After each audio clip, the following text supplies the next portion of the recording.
here. So I'm in Charleston, Charleston, South Carolina. Never been. It's quite a lovely place. I grew up in North Carolina, so it's just a hop and a skip and a jump to get over here. It's nice to be back, and this time with one of my best friends from Los Angeles who's visiting, and one of her friends, a writer, a screenwriter, who I'm really enjoyed just since last night, since we met. It's interesting timing too to have them here. She has her Carla Project, the Carla Project on YouTube. It's very successful. And then Jennifer is a screenwriter, and it's during the strike, writer's strike, actor's strike. I'm SAG, AFTRA, so they're striking too. And so I've been reading a little bit about that in the paper here. I know there's a bit of a film industry here locally and in Savannah and up in Wilmington, North Carolina. So it's interesting to be here at that time reading about it and have my friends in town.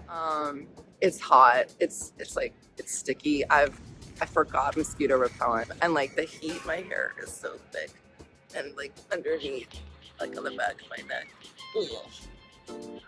I was having flashbacks. I used to live in French Guiana in the Amazon rainforest, also very hot and humid, and you just have to get used to that. So I'm like, okay, just get, you have to like settle into the fact that you're always going to be kind of damp and never feel clean. So yeah, I'm trying to embrace that.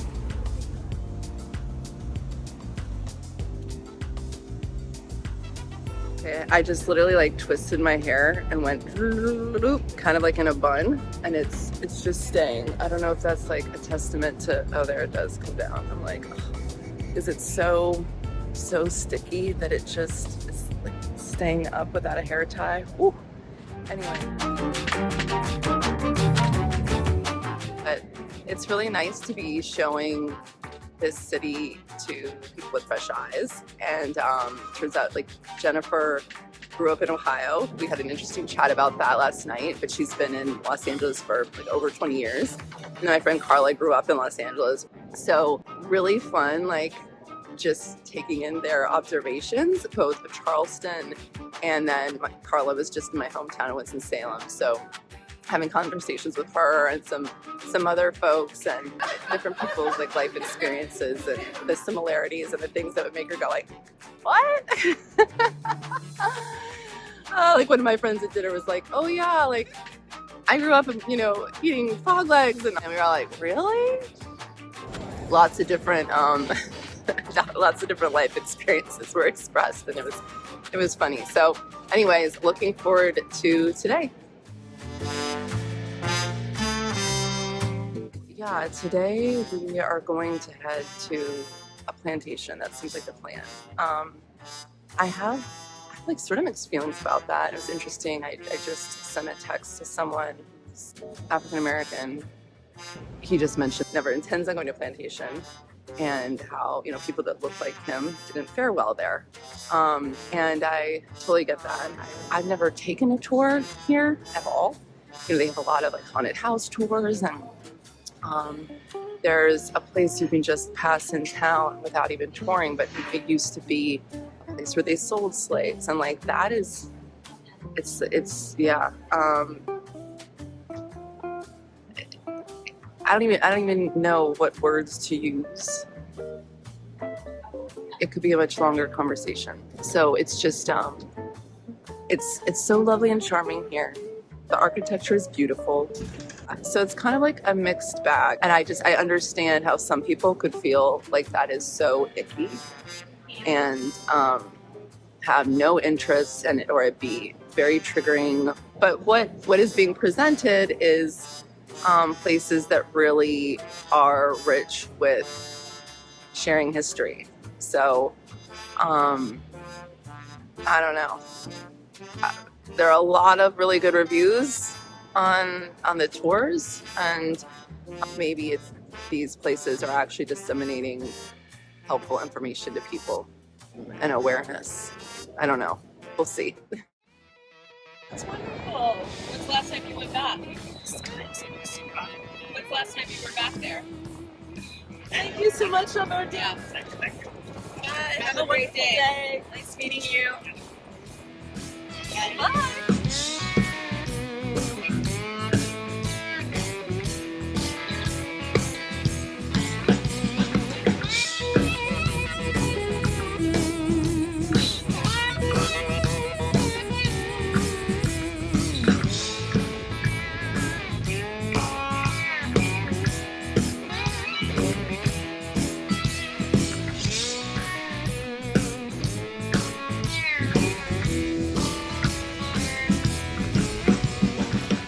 Wow, I just had a really interesting conversation with this man who was performing and giving like one of the sessions here, one of the tours. It was really interesting about the Gullah culture and language, and it really enriched the whole experience here in a major way.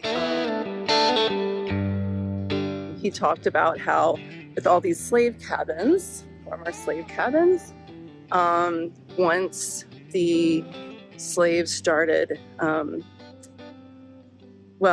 they were sort of like converting to Christianity, once they were like integrating Christianity into their spiritual beliefs, and that had to do with basically, a biblical story about people being freed, like an exodus of people. So, because they thought, oh well, if that could happen for those people, maybe it could happen for us. And so, anyways, they start practicing Christianity, but they would like meet in the woods and in like a circle, and there'd be shuffling around, keeping their feet touching the ground, because you thought if you like lifted your foot, like the demons would come or something. But also keeping the like African traditions of like dance and music and movement and in a circle.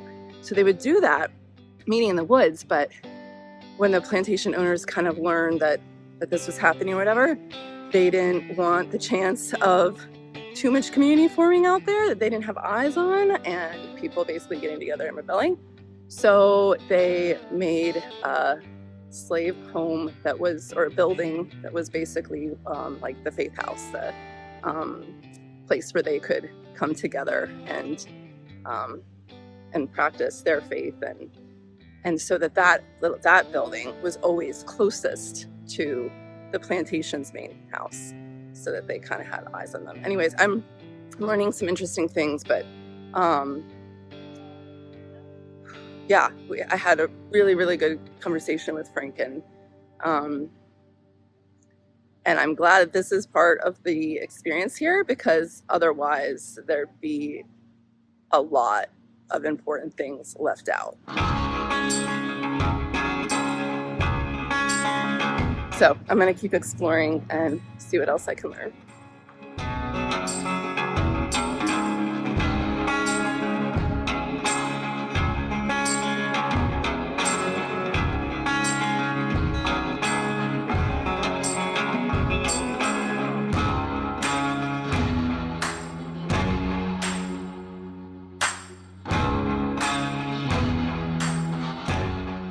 So I just read that thing about all slaves being freed on Juneteenth in there, which is, what is celebrated now every year. But I spoke with a professor 2-3 years ago who told me that in Delaware there were still slaves past Juneteenth. So that date in Texas is not like actually the last time someone was still in slavery. The South really fought to keep people enslaved. I mean, it's really sad to think that even when slavery was abolished, there were still people essentially enslaved, and still like a lot of just like, lawlessness, and people in the South kind of doing things as they felt, and not just in the South. Like I said, in Delaware also, and places up north. I need to read more of what's being presented here, or ask somebody, because there are a bunch of different houses here, a bunch of different buildings that are being presented as former slave quarters, former slave homes. And you'll see, this is the size. I know that I've actually lived in several studio apartments that were not much bigger or smaller than this. And that these brick buildings, they actually did produce brick on this plantation. One is kind of made out where there's like one bed in the building, and it looks like as if two people lived in one of these buildings. I need to find out about that, because I'm guessing that A, they didn't look this nice back in the day, and B, that there were not only two inhabitants per one of these houses. I say that in part also because I did a photo shoot. I'm a photographer and video producer, or a couple of things that I do. And I had a shoot a couple years ago that was on a farm in North Carolina. And there were migrant workers there. And, you know, the farm owners talked about the different laws in place, that if you hire migrant workers, you know, like legally, what is in place to protect them, the minimum wage, housing requirements, that kind of a thing. And I can tell you, though, that the housing is drastically subpar.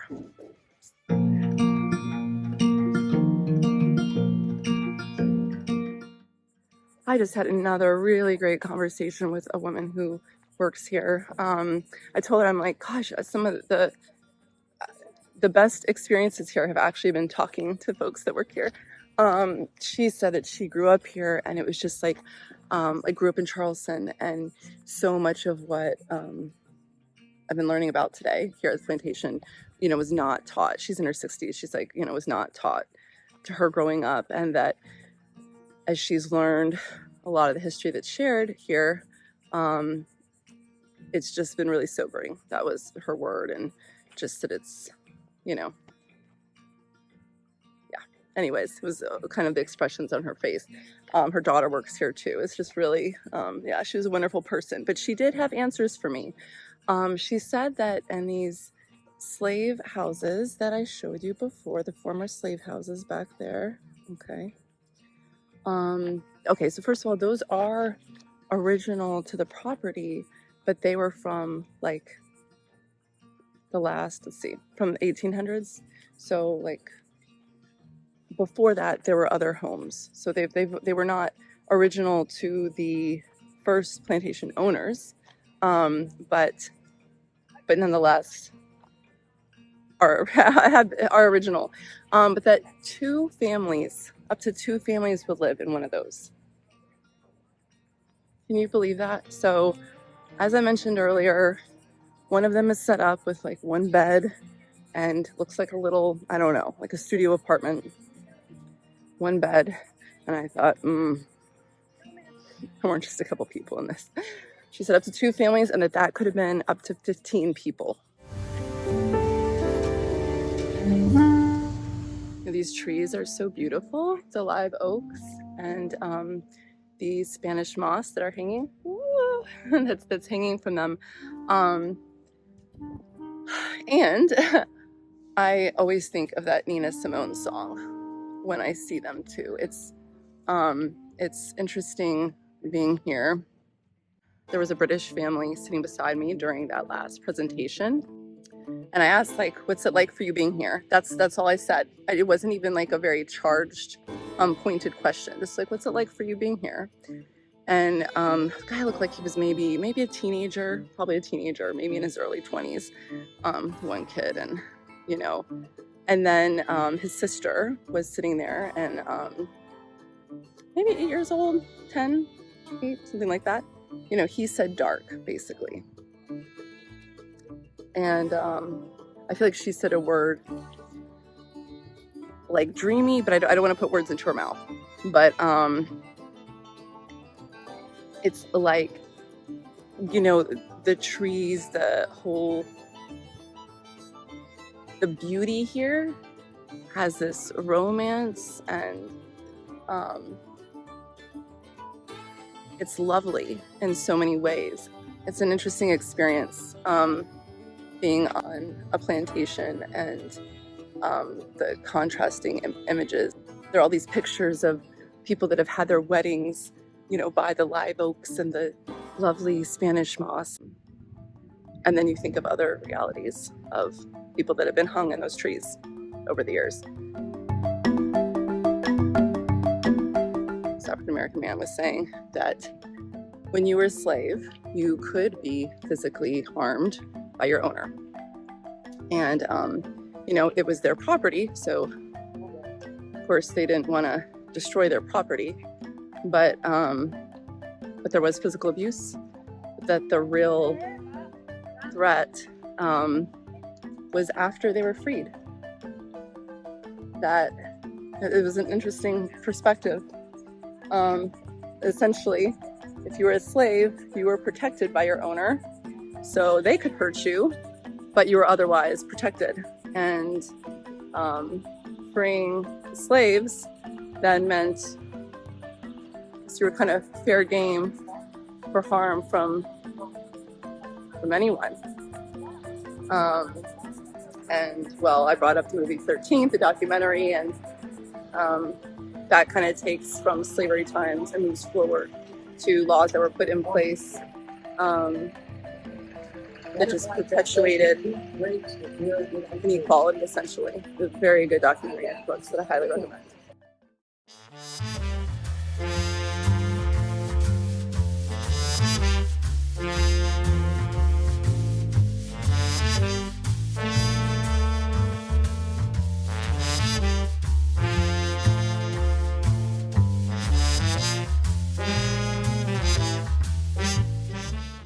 Oh, I just walked out of one of the slave quarters buildings, and there's a lot of information in there. And so apparently the owner of this plantation, who died a couple years ago, put it in a trust so that it can't be sold for like the next couple hundred years or something like that. And apparently there have been lots of offers from developers. And so it's going to remain here, educating folks. Yeah, there was a lot in there. It's part of what's hard to hear about has to do with even just like the way slaves were forced to marry others, or forced to basically reproduce with other people, to grow the slave population at a plantation. And I think about rapes that occurred from plantation owners, the medical care or lack of that certain slave women were subjected to, and men. Oh, yeah, like forced breeding, like for one of their animals to own and profit from. Oh, another interesting thing that I picked up had to do with okra, and using okra in the uterine canal to induce a miscarriage. So yeah, it makes me think of all the different circumstances back then that women were faced with, and then seeing their having babies and taking care of other people's babies, and the care they were able to give their own babies, and their babies being owned by others, and the child labor. By that conversation with, I believe his name was Frank, that was the best. And the other tours have been interesting as well. I'm growing up in North Carolina, and all the times I've been in Charleston, I feel like I now have a lot more information and have